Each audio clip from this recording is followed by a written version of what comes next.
Start the record. Hey, everybody. Hey, Joe.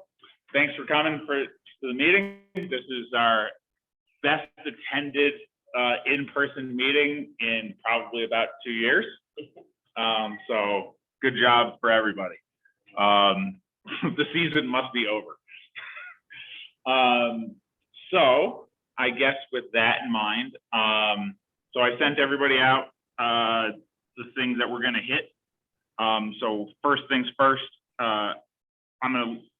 we have two weekends of games coming up that are here in Glendale. It's the North American teams, one team from British Columbia, and then another team from here in Glendale against two South American teams.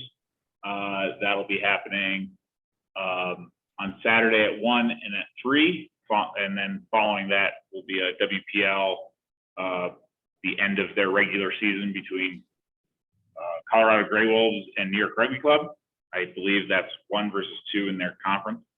So that's this Saturday as well. And also on Saturday is the Old Boys tournament down in Colorado Springs. I might do something else as we start to peter into 7th season. First Mountain League game as well. Oh, and also the first Mountain League game, which I believe Rick Oldhammer has. So look forward to that, Rick. Another thing is we have new kit. So that's the new polo shirts. I sent out a picture, which for the people that have stand ups, and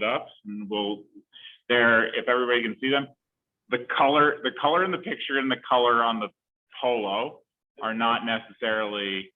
Yeah, they look nice in the picture. A lot like. No, yeah. Yeah. It's more of a teal, isn't it? Yeah, I guess. Yeah, that's very nice. Yeah. Yeah. Yeah, and it works well with your slacks and all this other kind of stuff. So I hope everybody is able to make the purchase with all of their hard-earned match fee money. And rolling into that, we actually do have a kit reimbursement program. So Paul, if you want to take it away on what our kit reimbursement policy is.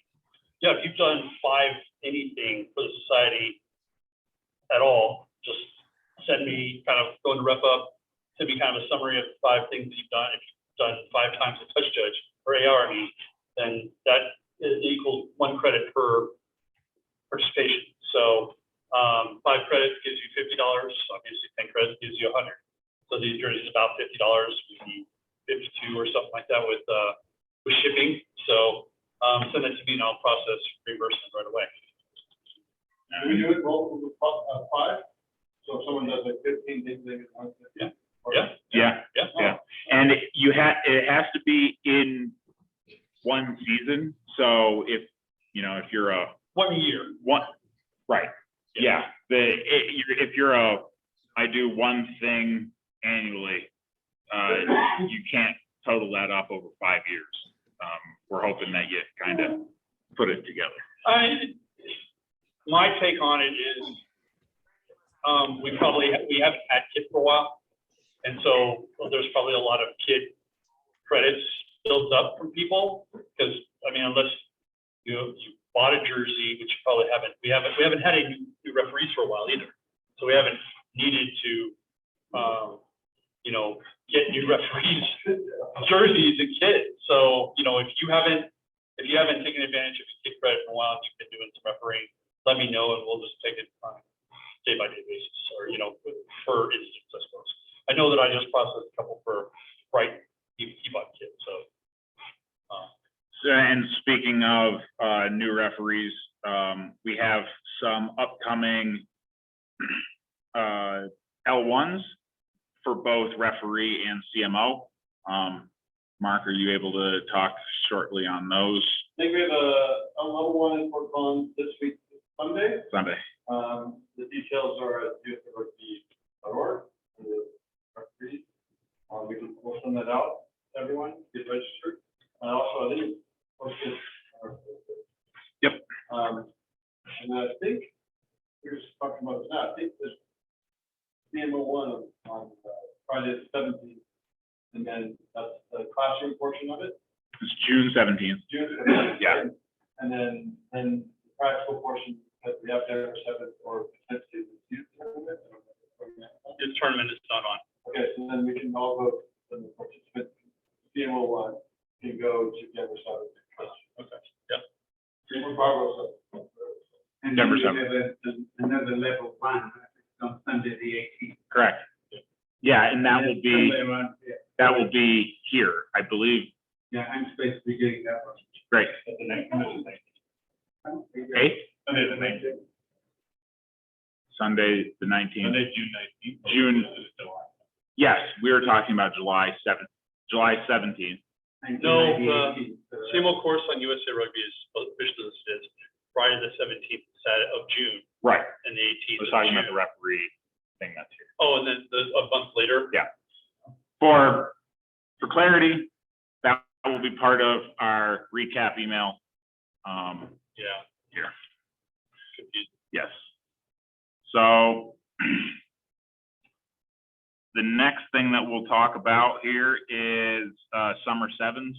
So wait, hold on, okay. What are we collectively, like all of us, doing to get people to these courses? We've had a lot of teams, like I know one of these are the whole northern Fort Collins area is really interested. I think that's the one on. Yeah. Rugby. So they're putting on, they're interested in having a bunch of people do that one. So I think the clubs are seeing our supply shortage issues and doing their own kind of marketing to try to get people into those roles. You know, but like I say, we can put 100 people into the class, maybe 3 pick up the whistle.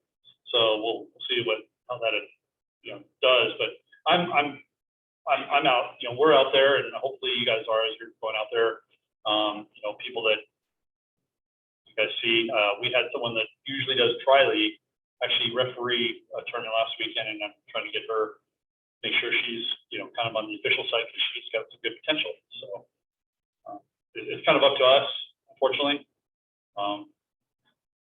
So speaking of tri-league, we've got an honored guest. We've got Spencer McPhillip here. He's the coordinator for tri-league for all the youth referees. So Spencer, give us a hey, and how's everything going? Did you guys just have your first tournament this weekend? Second tournament? Yeah, it's been going great. I've been growing my program. I took over last year, first week of the season last year, and I've taken on a role as a referee trainer, as a coach, as a director. I schedule games. I do my best to help manage all of tri for the referee side. Make sure that every field has a referee. Currently, I have about 4 referees who I think are ready for level 1. I've sent them an email just today, actually, to get them out to that. And I've got a bunch more that are still growing, still getting there, refereeing the younger age groups. And I'm basically here to market myself, my program, try and get some support. That's awesome, man. We're meeting afterwards, after this meeting here, to get our groups more closely aligned, so that way no one falls through the cracks unintentionally. So another comment just for Steve on what we're doing. As far as social media wise, we're trying to get the social media ramped back up again. Right now it's really strictly Facebook, but we're trying to put out decent information there. And what I've personally been doing is just clubs, coaches, people who I'm close to share that link to that post that has all the information, tell them what's going on, and help people, like even on a personal level, or tell them to message us to help get them signed up. So just outreach to individuals that that's where I'm at. Yeah, we're trying to grow our social media presence a little bit more. Thanks to Brandon, who stepped up within the past month to kind of take that over. So, no small feat, actually, Brandon doing that. yeah, In several years, it's not just, small, at that level, and that never happened, so great, fantastic. So right now, there was no word getting out forward now. Yeah. Hey, Brandon. Yeah, no problem. Sorry, you were a little broken up. I couldn't hear you. But yeah, thank you. just positive accolades to you. Have you guys spoken to Rugby Colorado? And if not, like, would you like to do that to help get them involved in the course here? Yeah, we've spoken with them. We're going to have an actual sit down meeting with them, like in person, like not kind of like this, not like this. They just, Hopefully with you guys up there. And then, yeah, yes, exactly. And they had some administrative turnover. So they had to conclude that before having an actual sit down again. And they have, so we're going to be looking to do that here shortly.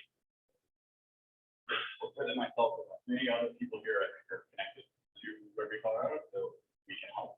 Yeah, I appreciate that. We'll take Zach Levick as a ref, and we'll take you continuing, and otherwise,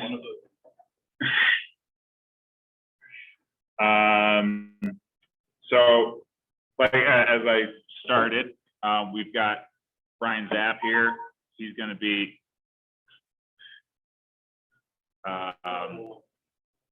we've got Brian Zapp here. He's going to talk about our sevens. It's going to be everything from more information to him talking about maybe some intricacies of the seventh game. So Zapper. Cool. Can you guys all hear me okay? Yep. Perfect. Awesome.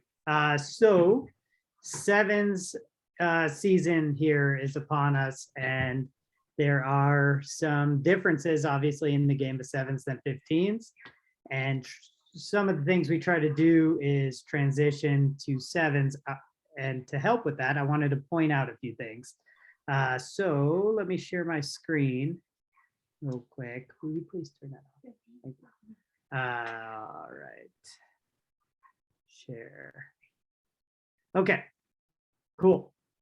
So a couple things. First of all, this, can you guys see my screen okay? Even in person? Okay, awesome. And I'll try to zoom in and make this a little bit easier. Well, that was not easier. I'll just zoom in. Okay.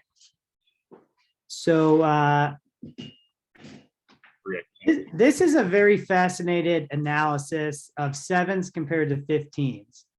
If you look at 15 aside in the left column, 7 aside in the right, and then the change in difference in the far column in gray, you'll see that distance covered in a 15s match, mind you, that's 80 minutes compared to sevens, which is 14. You can cover sometimes more ground in a sevens match than a 15s match, which is pretty amazing. However, if you look more closely at these numbers, you'll see the biggest difference is the high intensity areas compared to 15s. Now, granted, you know, you might have a nice West Coast style game, and you could have a 7-a-side version of 15s, and you know, God bless you in that case, because we've all been there, and some of those barn burners are awesome to be a part of. But in sevens, it's expected. So these are some interesting figures that I wanted to point out, especially average percent of running time at maximum speed, 25% in 15s versus 75% in sevens. It's just one of those areas where the fitness requirement is different in sevens, and the higher level you go, the more noticeable it is. However, even if you've been at Jacobs Park on these summer sevens events, the skill level doesn't have to be there to realize real quick that there's so much more space and you still have to be where the ball is. So you have to cover a lot of ground. So anyway, it's kind of cool to look at this, and this I'm happy to share this with anybody. It's also the idea behind this was a sevens fitness program that was done. And so it just kind of talks about the fitness requirements of sevens, just kind of the distance that's achieved, and then some of the priorities to be there. I won't spend too much time on that because there's some other things I want to cover here. But I think that was a good starting point to just jump into some of our priorities. So as sevens, our priorities are a lot different in some regards, but similar in others to 15s. In general, effort's number one. And you can see from the fitness regime that you need to be fast, fit, and working at a high rate, right? So effort is the number one priority. If you're not where the ball is, then that's something that, I guess it's one of those separating factors, right? Then once you get there, you can't sacrifice on positioning, and then of course accuracy. There's a few things that I can go into more on that. A couple of the sevens basics is back to this effort work rate, right? As I guess maybe for those that don't know, I was involved with the sevens program for a long time as a referee, but also as a selector for some time now for the national sevens program.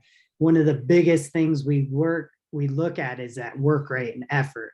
Are you constantly moving? Are you motoring? Are you fit, right? Fit has to be a huge piece of it. So what we look for in that as part of the criteria and things that we as referees can work towards as we transition into sevens is really being quick off the ball. Don't stand and watch the ball move because you're going to be behind right away. And this is a problem that I see with a lot of fast referees where they can wait, and then the ball's away and they just rely on their speed to keep up. Maybe in 15s, that behavior and pattern you can get away with for longer. In sevens, you'll find that you're slow to the next breakdown. You're slow to set your feet. You're slow to get off for the next one. And you get in this perpetual pattern of being behind. So be close to the ball carrier as the try scored. This is another thing we want to see in sevens is you want to run and get to the try and be, have it be at your feet if possible, but don't stop short, go all the way through.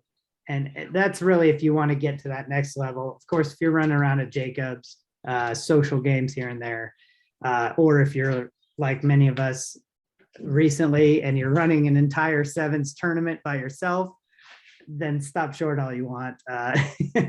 If you're on your seventh game of sevens, we got to do what we got to do. But in general, the principle's still there. You want to work hard, and that's the third point, right? So fitness speed, you lose credibility if you're too far behind. So you have to be fast enough to keep up with play, right? Again, this is something that is involved with all rugby, but is more prominent in sevens. And we, that work rate hopefully is there with the fitness so that you're not like saving something, but you're really giving it your best in every game, putting your best foot forward for, the players that are out there, especially if it's competitive sevens. And this is something they're really working towards. So when it comes to safety, sevens, you'll notice that there's a lot more of these speed hits. For instance, kickoff is one of the most common phases in sevens. Not the case with 15s, but in sevens, it's one of the most common set pieces.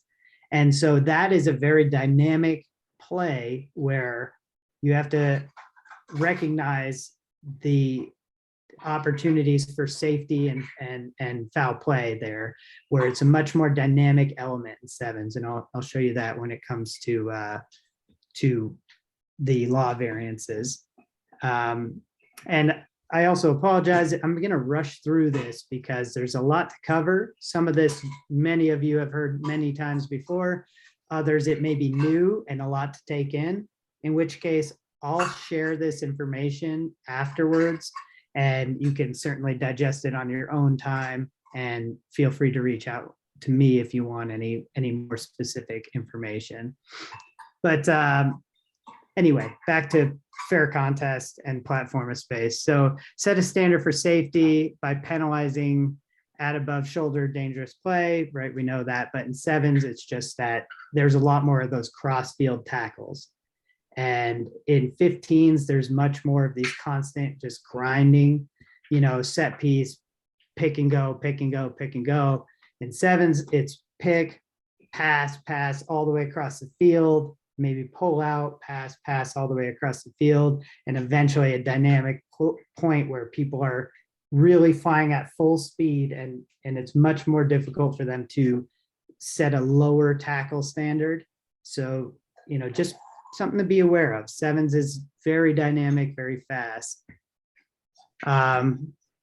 This part's important. So with this pace, you have to recognize the space.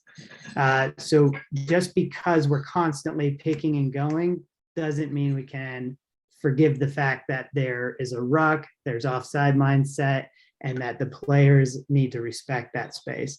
Hence why positioning is number 2 in our priority. You really have to work hard to get that 45-degree space to be able to see that offside line and ensure that space is there. Oddly, the one exception is on penalties. Some reason 8 is great when it comes to player playing off a penalty.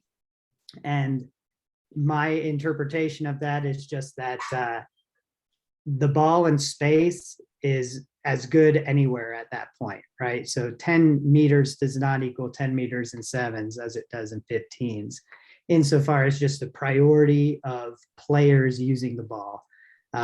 Any point in any sevens match, a try could be scored with just one miss. And that can happen on their their own defensive 5-meter line with the ball, or 10 meters out from goal. So space and ball is very crucial. Use set pieces with quick restarts, with the players in the right place. In sevens, especially that 2 and 2, for instance, of line out, making sure the opposition to the hooker is in that spot. That becomes more crucial in sevens than in 15s, because that player essentially can insert themselves as an extra defender, and we want to have that equity there in space. So set pieces should be done quickly in sevens. The idea is just keep things rolling, but not in sacrificing players out of place. And for sevens especially, it's that 2 and 2 opposition to hooker at a line out. Running lines, I think this is one of the most important pieces. Ball in line running. I'll show you a clip about this, and actually probably now is a great time to just pivot to that, because it emphasizes a few of these pieces we've been talking about. Are there any quick questions while I jump to that video?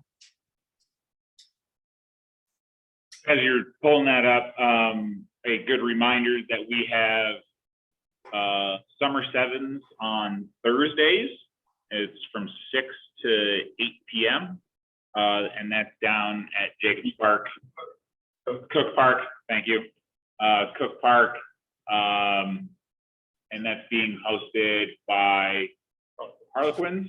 That's we've been able to secure payment for referees, and it's half field. So take something in, talk to a coach, a ref coach, work on that little bit, and then you'll get a bunch of reps in, and hopefully you ace it, and away you go, move on to the next weekend. Cool. Go ahead. So this video here, and I apologize for the odd format. I would love to get the original, but that's okay. I'm going to borrow it. Because it's a really good example of, in this case, Rasta showing this kind of work rate and positioning and ball in line running. So so a lot of what we just spoke about. In this case, as you can see, it starts in the back. In sevens, obviously, wherever you are, you just want to answer a question. I always try to prefer to stand here and see everybody in front of me, but and also sometimes I feel like this is a dangerous place for like a quick cutback lane. But you know, Rasta being a wily veteran, he knows where to be and he's confident in his ability to jump out of the way or whatever. Let's watch some of this. So here he goes. You'll see him work really hard to take this banana loop. And I think that's really important to stay in line with the ball. Now you see here, he stops, he's 45 degrees. That's a really important piece, right? He has that good depth where he can judge off sides, but then as soon as the video restarts, he's off really quick to go backwards into this ball in line.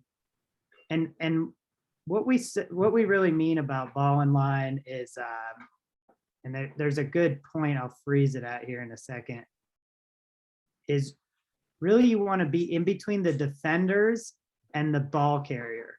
So as we get here, we see this V, right? You don't want to fall behind the defense because now you have a murky line of bodies. And also a problem with starting at the front when all these players are also taking this big banana loop. It creates a lot of bodies in between you and the ball. So you got to work really hard to try to stay in line with those passes and stay in that ball line running lane. And, you know, it'd be easy with all these defenders coming up here to just kind of pivot back into defense and then make up for it with like a more direct running line. But really, we find the best program for sevens is to get in that credible passing lane and just trying to work hard to stay in line with that ball. And as you can see now, he's just ran 50 meters one direction just to get back 45 degrees, 50 meters back the other side of the field, and off again to the other side. Hey, hon. Shauna, our food's here. Can you stop the dogs? Sorry, we got a food delivery and have some barking maybe here. Okay, so a little line break on the other end. He's worked hard. He's 50 back to 45 degrees. You don't really see him scanning there. You would like that, but you can see the work rate and effort there. Now he gets a little bit, body's in the way, he's able to recover, and as you can see, side entry there, and he's right in a great position to catch that.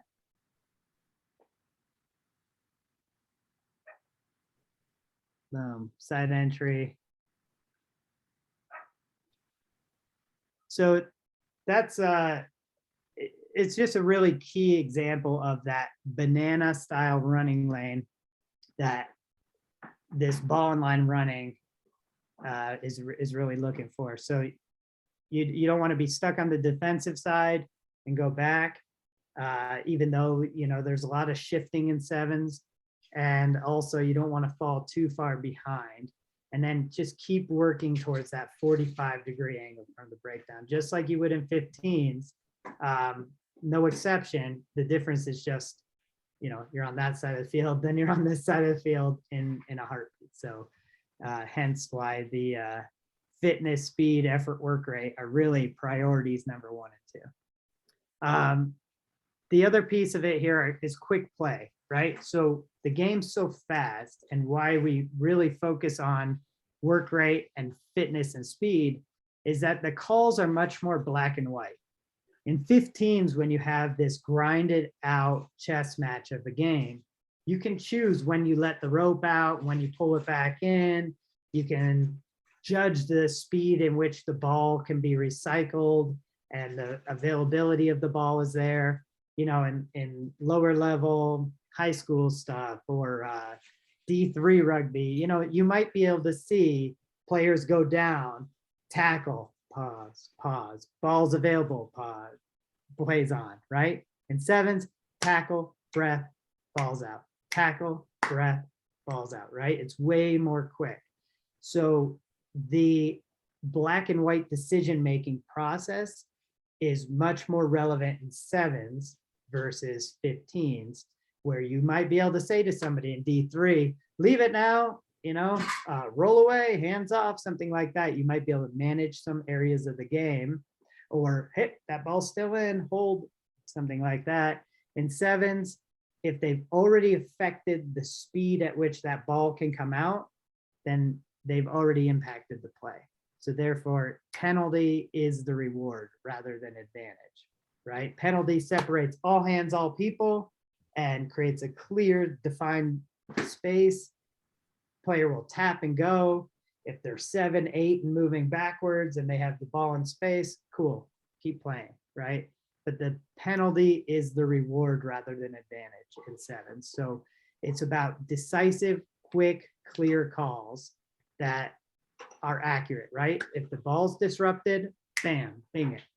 Now, it's not to say we want 14 minutes of play and 20 penalties in there, right? So you have to, just like all refereeing, meter your decision-making process to what the game provides. But our goal should be lightning quick ball. Tackle, ball's available, right? And if it's not tackle, ball's available, that's too slow for sevens, right? Whereas many 15s matches, unless Mose's scrum half and he's demanding the quickest ball in the world, there's a lot more room for margin. Does that all make sense there? Good. Awesome. Cool. Last thing I'll do, and everybody should know this for the most part, but definitely not to assume, but hopefully if you're going to ref sevens, read the sevens law variations. A few key pieces I will just point out. Of course, there's 7 aside, but it's about the pace of play. Typically practice 5 substitutions, and those subs are interchangeable, so they can come back on, but they count as another movement. So 5 movements is part of it. The other thing is on scoring. After a score, there is 30 seconds to make a conversion, right? Again, considering your competition level, I think it's in, oh yeah, sorry, and it's also a drop kick.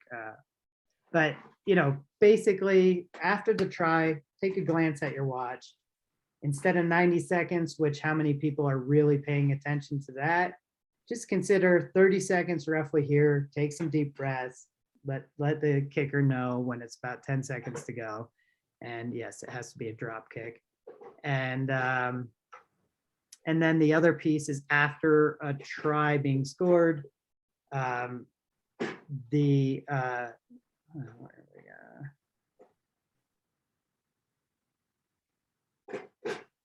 keep the visuals going for everybody. After, as opposed to their opponents restarting play, the same team restarts with a drop kick.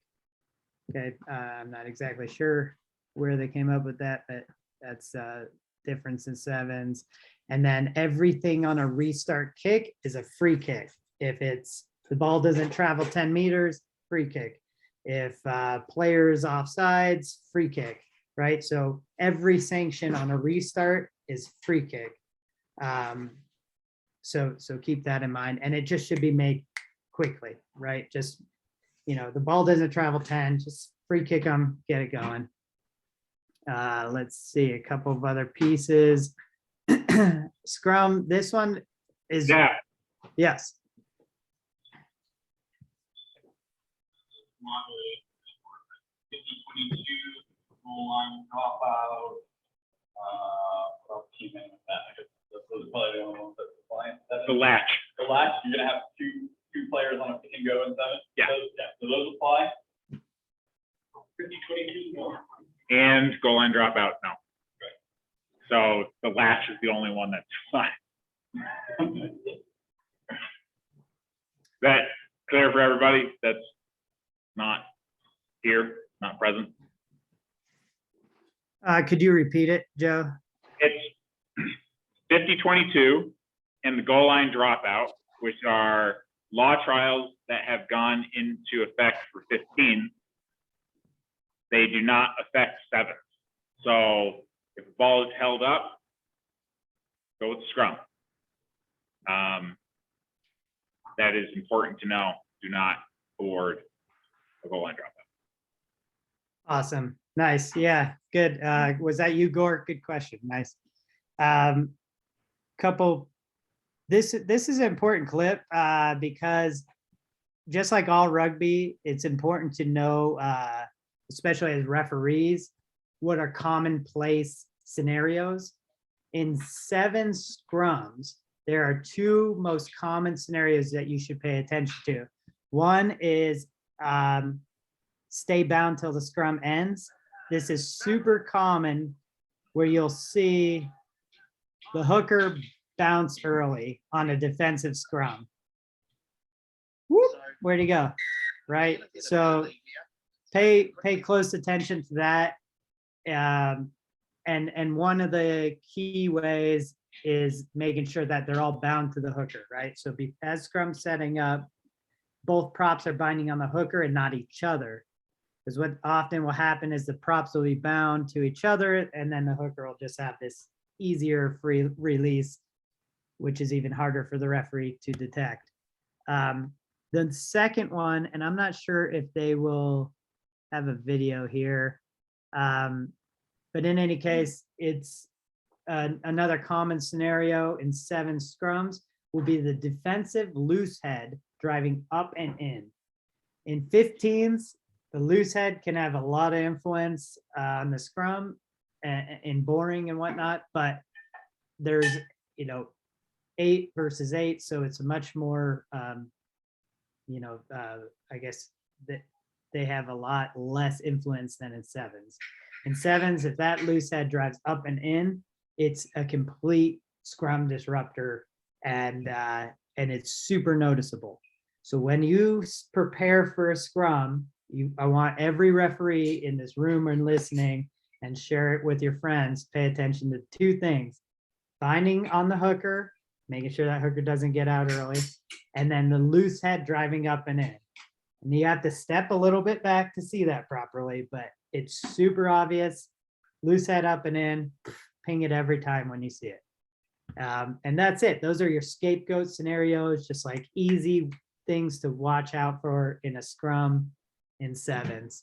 Otherwise, it's just like, it's 3-on-3. Just get the freaking ball in and get it out. Let's keep playing 7s, right? That's what everybody wants to do. And don't let them change that narrative. Okay, let's see. I think that's about it. Let me just make sure there's not another super clear piece here. Nope. All right. Well, again, I'm available. Should you want to reach out to me, feel free, and I will share the link to this as well as the this sheet we were referencing on here, the basics, do's and don'ts of 7s. And I will also share that fitness piece here, just because it's fascinating. Even if you're not trying to get into high performance 7s refereeing, it's super interesting to just kind of study and recognize. And plus there's a cool picture of me in there. So I don't know, that helps kind of sweeten the deal for anybody. Olivia's looking awesome too. But anyway, I'd love to chat more about 7s whenever possible. But thanks for your time today. And hopefully that helps everybody start their season off on the right foot. Hey, Brian.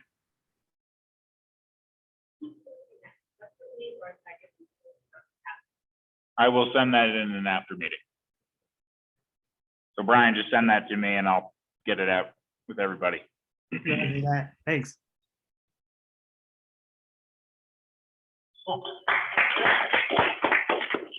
Thanks. So, Greg. somebody talking? Okay, Brandon's clapping. So just a housekeeping reminder, we don't have an annual meeting in July. I'll send out a cancellation probably tomorrow, just to remind everybody. So our next meeting will be August 1st. In that meantime, there is a test match here at Glendale on July 16th. That will be USA Chile, the second match of that. That'll help determine if they're going to be going to the World Cup as America's 2, or if they have to go into an additional repechage. Hopefully not, but that's for them to decide. Is there anything else? Otherwise, you guys go ahead. Yeah, a couple things. So the Mountain Town teams are finally getting their schedules in, and as we speak, I just heard back from Steamboat about Cowpie. Cowpie is July 9th. And right now they're estimating 10 men's teams and 6 women's teams. So I think it would be a good opportunity to go up there and get some good mountain rugby in.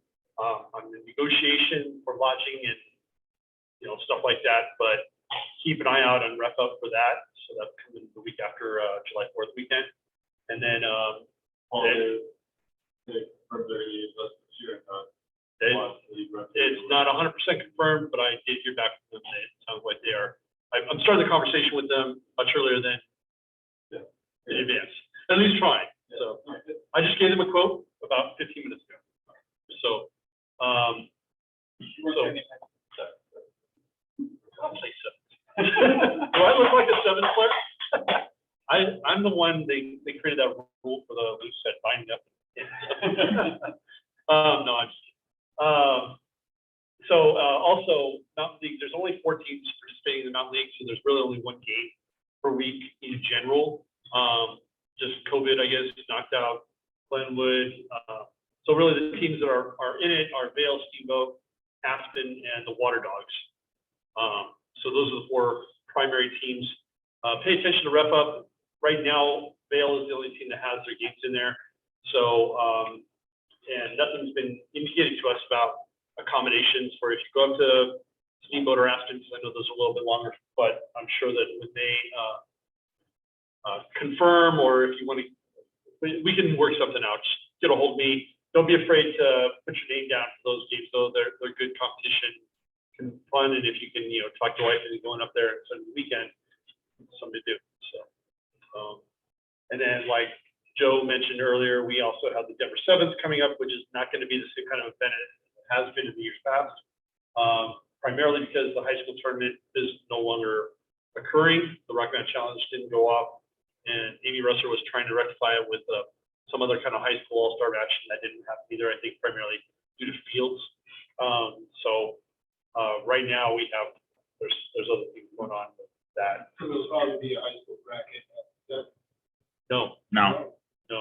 It's Denver going to be Sevens tight. is purely qualifying Barbo's Sevens with. Not even an open division club. No. Okay. No.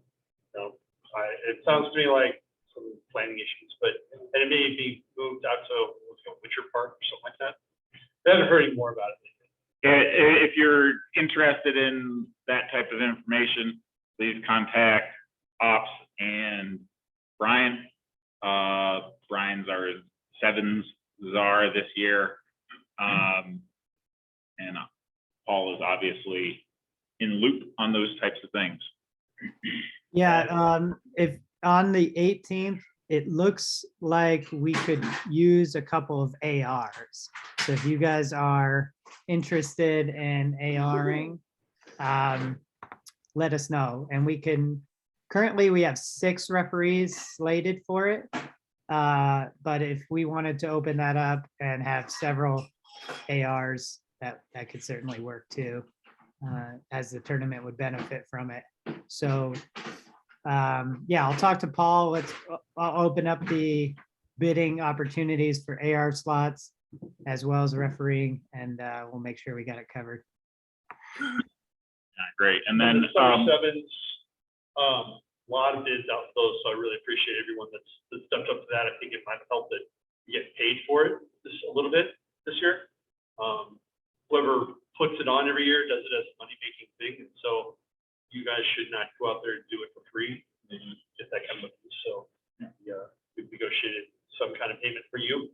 And it looks like most of the 6 weeks that are in the system now are mostly covered. So appreciate that.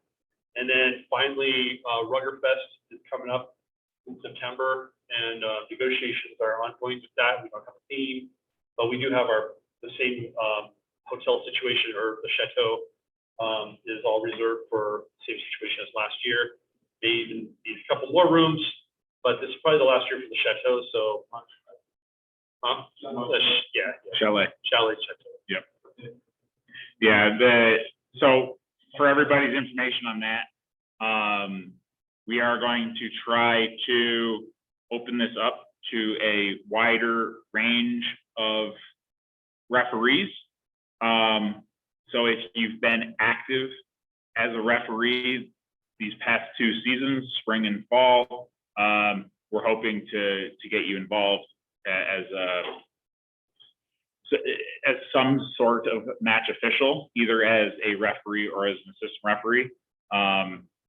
We can't guarantee that you're going to get a game in the middle, but you will be there for one of our premier events here. Otherwise, I did just send out the cancellation. I got my own email back to me, so that's good. If there's any other questions, I can show a little video from this past weekend, and then we can all have a little short chat about that. Joe. The what? No. So just a short little video.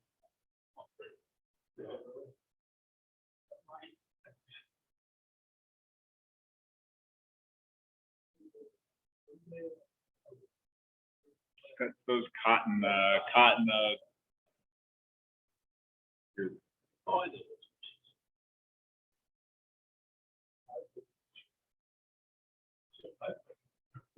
Wait for it.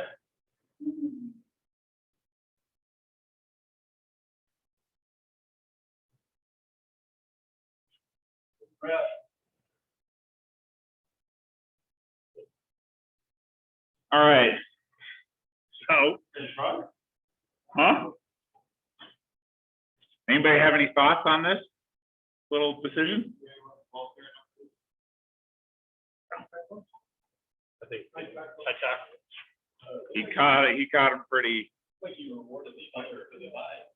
No, it's me putting time off. I mean,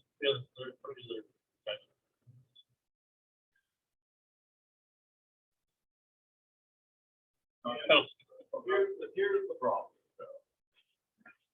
Bring them up for foul play after whatever that is, 70-meter run. Yeah. And they're 9 meters away from the goal, so defender. Hard to stop that out.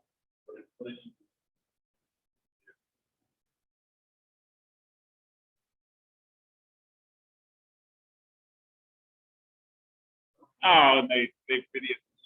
I haven't actually watched the clip. They don't show penalty try. Okay. Yeah.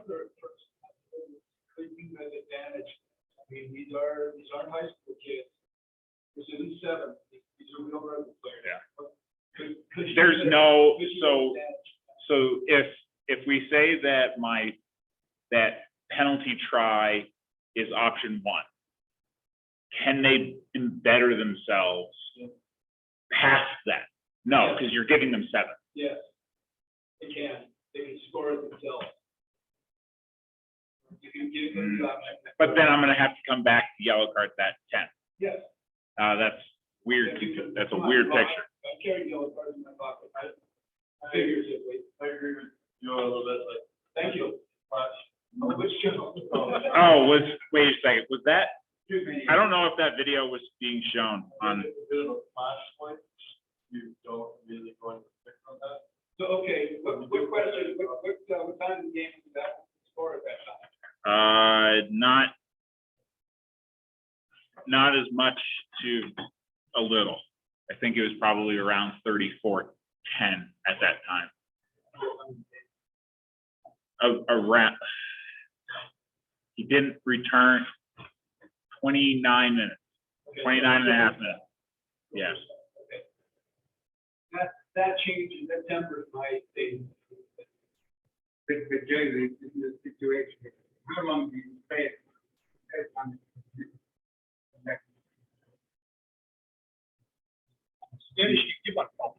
I'm not playing advantage of this. Like, it's either 7 points or they could, but if they score in the corner. Yeah. What could you do that? Now,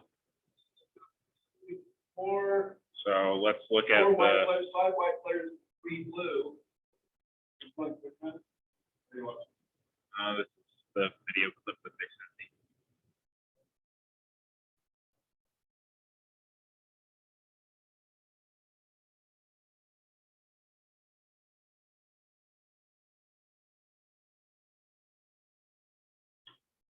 I'm trying, folks. This is why you put everything into advantage, I guess, right?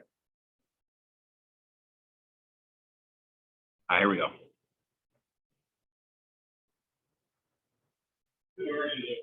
That 15s. You could say 15 minus 4, 15 minus.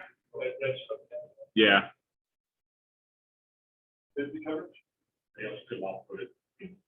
He could have made that pass. You could, yeah, there's a possibility is that you would have stopped kind of he or the white player to the left. Yeah. So, If he would have gotten that, blue was up. Yeah. Yeah.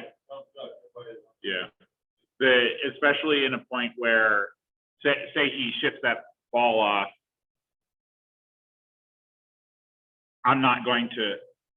He shifts it off to the next player along, and that player commits the high tackle, dangerous tackle.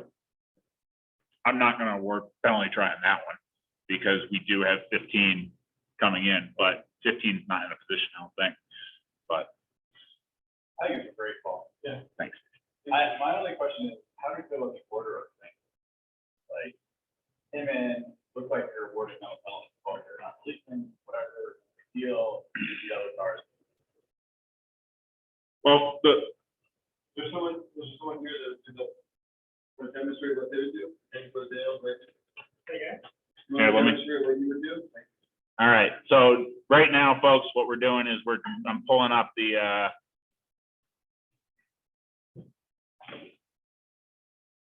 here you go.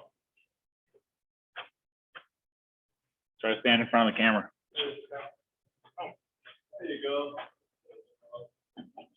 So, yeah, I would penalize, blow for the high tackle, Yeah. and then yellow card, bring, number 10, yellow card. So blow for the high tackle, Yep. 10, yellow card, and then run up to avoid the penalty try. That's the order that I gave. I think technically. I'm sorry, Yeah, what Stephen I might have seen was you penalized, and then you awarded. Then with time off. Okay, so that's, okay. Really time off. Yeah, that was where my confusion was, because you blew, and then, you blew facing, if you awarded the penalty to the blue team. Mhm. But I think that was maybe like a figment of speech. Okay. Yeah, I'm not, it was definitely not a arm forward. It was maybe more like this because I'm doing it at a run, but like. The other way around. I'm big, these like, big. Oh, really? Yeah. It's like running, like you're worried if it's blue. Yeah, so, or maybe you're calling timeout, but did you do a double blast on that then? I'm pretty sure everybody knew what the Okay, what the pace of the noises and pace of the whistles that Did is. anyone do anything different? Dale? Well, I mean, my thought would be, okay, if you're gonna do a penalty try, because at that point, like I say, 15 could have come in and possibly made the play and tackle. The runner could have possibly offloaded the ball and scored, but if that would have inhibited him from scoring in a better position, such as, looping around and get underneath. Yeah, so like walk me through like what, like we know it's gonna be a penalty try, right? We're all clear on that, we're all agreeing to a penalty try. What do you do? Step by step. Oh, so, I mean, come in and go to the right team, anyway, sorry, no, I'm just kidding. And, yeah, I don't know if you need to call time off. I mean, should you? Well, you tell us what you're gonna do. Yeah, tell us your process. So, No, I wouldn't call time off. I'd talk to them to bring the captain over, talk to the player and the captain, yellow card, tell them I'm gonna award a penalty try, walk over to the goal post. Would Bill, Charlie, Michael, Katie, Brandon do anything different? I got to be controversial here, and I'm not sure I would give a penalty try for that. We agree that there is a penalty try, so we're not gonna debate whether the penalty try to follow the right call. Just walk us through your process of how you award the penalty try. What exactly do you do? Blow the whistle, hand up. You can't see me, right? So blow the whistle, hand up with the sign. I think I would then stop the play and just do a time off to explain what's happened here. Then I would put time back on and walk under the post and give a penalty try.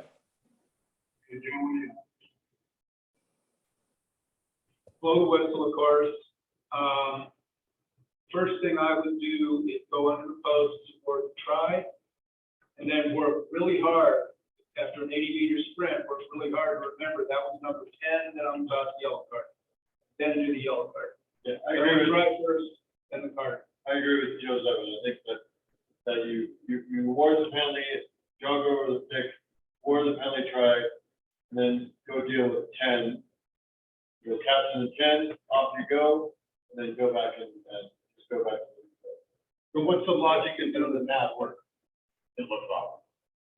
you like almost power passing, like you put the clock off, you make sure that the teams are separated, right? Because oftentimes that level of foul play is, sometimes there's fisticuffs afterward, there's argy-bargy, that kind of thing. And then you just keep going past. I know that the reason why you'd want to do it in that order was, What's gonna stop them from just doing the tap and go right there? You don't award the mark. The game right. Okay. So you just do a loud penalty whistle and just continue on to the going from 6. Like, and that looks like you are 100% sure that this is a penalty try. Okay, I have the confidence, I'm just going there and I'm awarding the penalty try. Then, Yeah, but Mark, if it's such an egregious and you potentially have teams having argy-bargy because they've seen some guy getting pulled down, you're under the post and the teams are out there like, letting loose. Why wouldn't you put your hand up, penalty, stop the clock, make sure there's no argy-bargy because you've explained what's happened, make sure the teams are separated, then you go under, then time back on, go under, award the try. Because if you're under the post, you're 20 meters ahead and the team's behind you, and God knows what could happen, especially if someone feels this is a pretty egregious offense, which it looks like it's an egregious offense. Anyway, that's my top and safe. I'm not 20 meters behind, so I wouldn't probably award a penalty try from 20 meters out. There's probably coverage for you. So he's about 9 meters out. And it just looks more like you're 100% confident in the right call, and that's what you're gonna do. I think in a 70-meter sprint, there's not a lot of people that are up for the plate to have the argy-bargy and stuff like that. Yeah. And also, like you just running into the stick, like, oh shit, what's he doing? Oh God. Oh. Yeah, but the flip side of that is you're under the post and a bunch of guys have seen their guy get taken down, And all of a sudden their adrenaline picks up and now they're all together and they're going like, what the hell's happened here? And you're under the post, you're 15, 20 meters away, whatever it is. Anyway. The warning penalty drive should come before the yellow card. I could say, I think Bill is right and Mark is right. And it goes to like, listen, there's no black and white. It might be that every time there's a tire or something.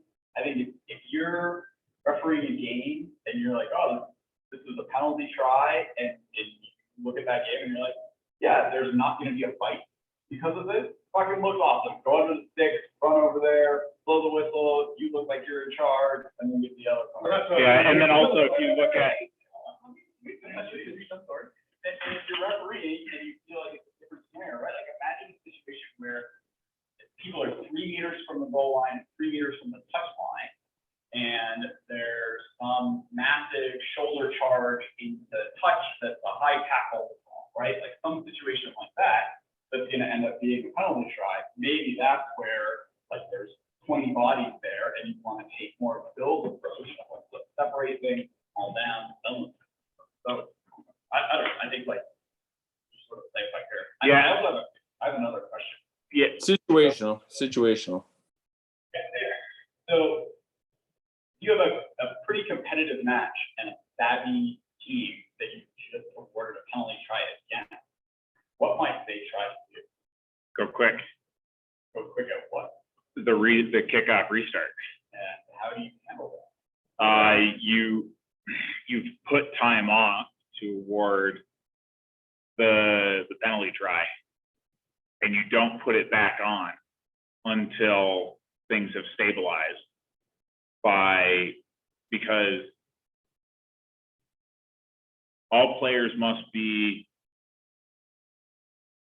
law states that receiving players must be beyond 10 at a restart kick. Otherwise, the kick will be retaken. No. And with the change where a penalty try is an automatic 7 points, there's not a conversion. You see this now where teams who've just gotten penalized with a penalty try are racing up to the center of the field to try to kick off while the other team is paying attention. And so obviously it's absolutely right. We does not allow that to happen. On that somewhat sort of same comment, Dale and I had a conversation this weekend at the Littleton tournament in that, there's this common misperception that you can't go quick on a second. If he's not 10, then there's no quick penalty.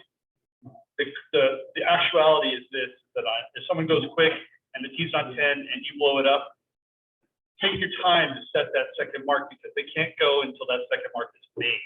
So it's not that they can't go quick, but if you go up there and you say, here's my mark, go, set your mark. So take your time to slow it down so that it kind of gets things a little less aggro. You can see things a little bit better. And I think I got caught up in that because they kept wanting to do the quick rugby.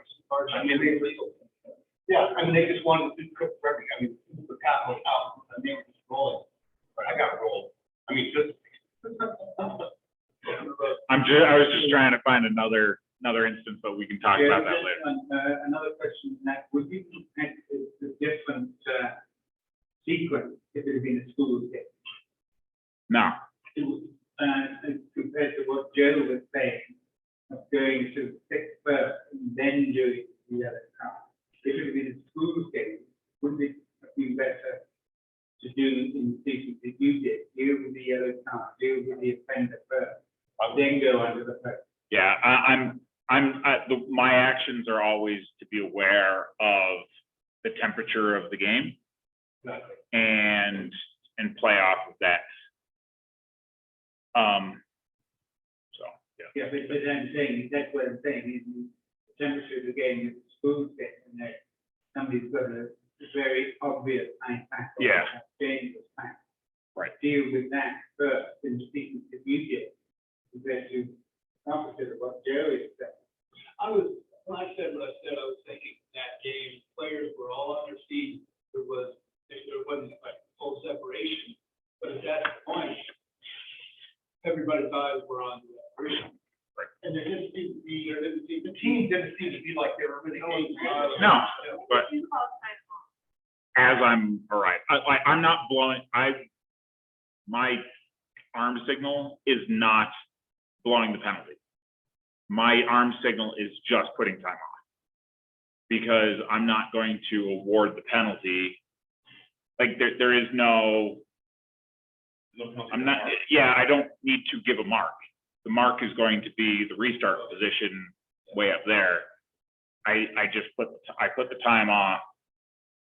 I can give my secondary if I want to. Everybody's going to understand.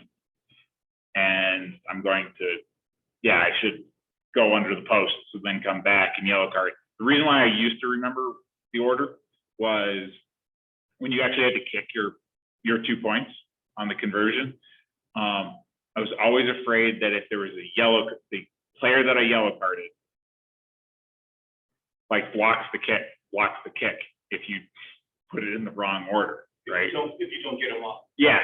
Right. Yeah. But, Yeah, that was part of my confusion. For me, it was like you set 2 marks. You set the initial penalty mark. You then called time off, yellow carded the player, and then went and set another mark for the penalty mark. Which is why I was confused about that order, was because to me, you signaling time off looked like you were having a penalty and you stopped moving to get the mark. Which to me would be you set the mark first. So the mark, in this case, would be yeah. 6. You would go there first, call the penalty try, then come back to the card. You would for a penalty that you would give for the card to you set the mark first, and then you stop time to go take care of the other card from the mark. That would be that was kind of my reasoning for why you could do it in that order, is because in any other situation you could set the mark first. Right. So why would you in that? Yeah, I mean, that's all things to think about. I guess for everybody. But I guess also what's the best communications for people watching? Right. So I mean, we'll leave it at this part, but the reason why I would suggest do it the opposite order that I did was, if you follow the camera, these are pretty good camera people that are doing it for Glendale. Yeah, we were on the turf, but it's still, they're good operators. I yellow carded. They followed the yellow carded player off the field and then missed me going under the penalty, like underneath the sticks. Right. So if I would have gone there, they would have followed me. I would have blown the penalty try, then they would have kept following me, and then I would have yellow carded, and then they could do the the walk of shame with the 10 coming around. Just things to think about. I gotta think about what I'm out there doing. Yeah, but I mean, like, if you plan, and I don't want to keep going on this, we've already gone a little bit too longer than I was anticipating, but think about all of the actions that you could take in a game, so that way you're not thinking on your feet. Like, if you've got everything pre-planned, then you're fine. You're just running programs instead of trying to think. With that in mind, we're at 13 past. Thanks everybody for coming. If we got nothing else, we'll finish. Cool. Brandon, end the